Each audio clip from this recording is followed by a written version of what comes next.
भगवान के चरण में चिन्हित वज्र का ध्यान। नहीं ध्यान करेंगे ना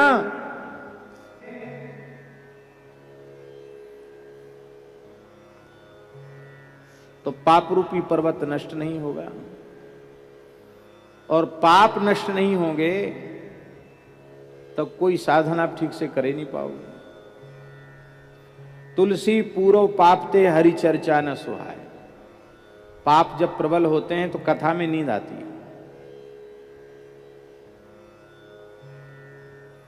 बहुत से लोग तो अब तो लोग बहुत दूर दूर बैठे हैं, कहीं भीड़ भाड़ होती तो आगे वाले की पीठ पे मुंडी पटकने लग जाते हैं।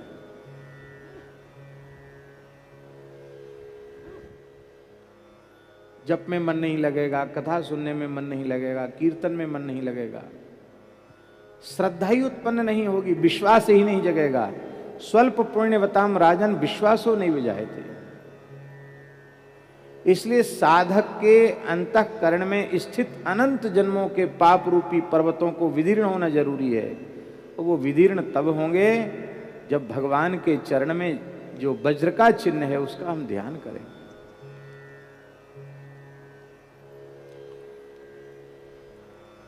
सारे साधनों की सफलता इसमें है कि पहले हमारे मन का निग्रह हो, मन पर काबू हो, मनोनिग्रह। और ये मन जो है ना, इसका निग्रह सरल नहीं है, बहुत कठिन है। इतना कठिन है मन का निग्रह। परम जितेंद्रिय नर ऋषि के स्वरूप श्री अर्जुन भगवान से कह रहे हैं, चंचलम ही मनः कृष्ण प्रमाथि बलवदृढ़म तस्याहम निग्रहम मन्ये वायोरिव सुदुष्करम। हे भगवान, यह मन निश्चय ही बहुत चंचल है, मथ देता है अंतःकरण को, मन क्षुब्ध कर देता है, बड़ा बलवान है, बहुत ताकत है इसमें, और इतना मजबूत है कि किसी उपाय से ये बस में नहीं होता।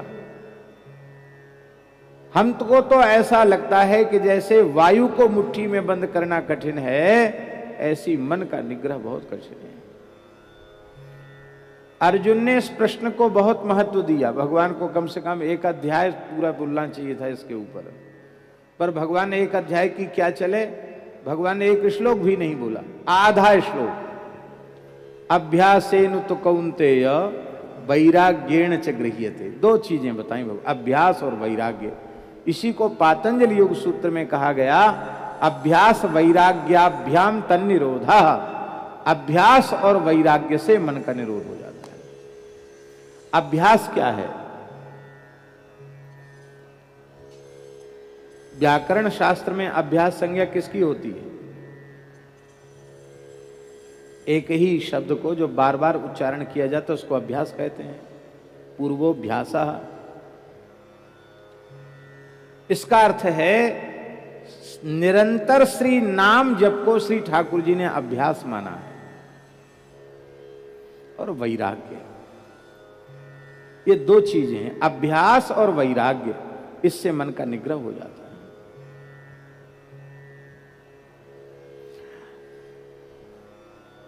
वैराग्य के संबंध में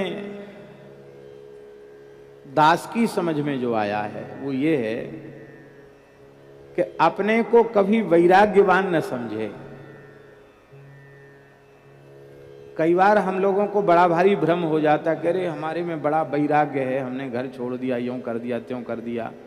कोई कहते हमने कपड़ा पहनना छोड़ दिया, कोई कहते हमने तो अन्न ही खाना छोड़ दिया।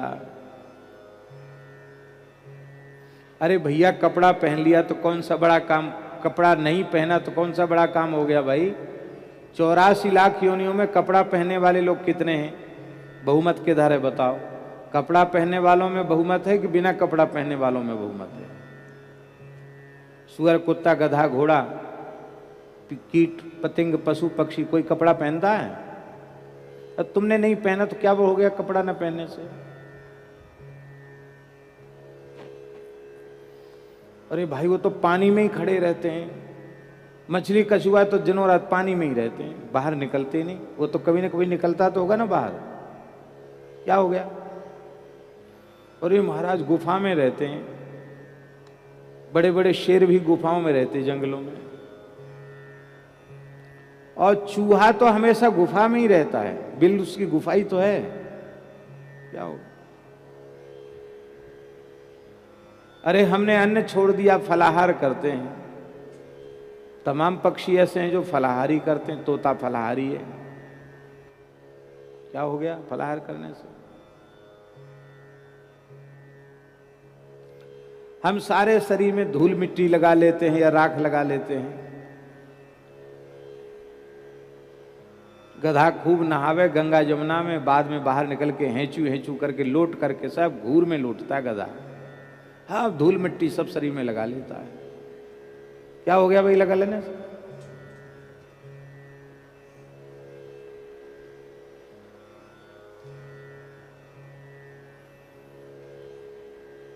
इन नाटकों को तो हम वैराग्य समझ लेते हैं और विषयों का चिंतन करते रहते हैं। इसी को गीता जी में भगवान ने कहा मिथ्याचार, ये मिथ्याचार है।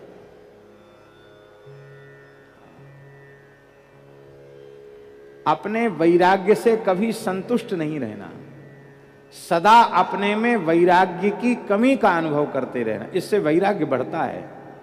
ऐसा अनुभव भगवत कृपा से होता है।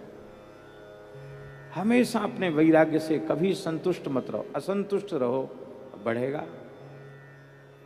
वैराग्यवान महापुरुषों के चरित्र पढ़ो, वैराग्यवान संतों का संग करो तो वैराग्य पुष्ट होगा। ये अभ्यास और वैराग्य।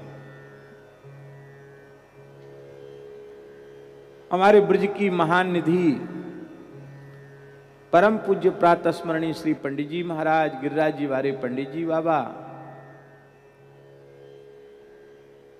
इस कराल कलिकाल में अभ्यास और वैराग्य इसका स्वरूप क्या है, इसको परिभाषित करने की जरूरत नहीं है। पंडित जी का दर्शन कर लो, पंडित जी का मंगलमय जीवन चरित्र पढ़ लो, पता चल जाएगा अभ्यास और वैराग्य क्या है।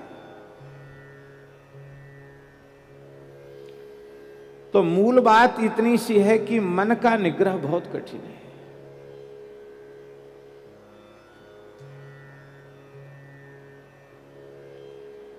तो मनोनिग्रह साधक में होना चाहिए, इसकी बहुत बड़ी आवश्यकता है।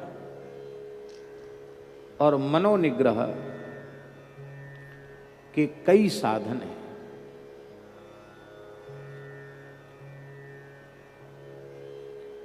सबसे श्रेष्ठ साधन मनोनिग्रह का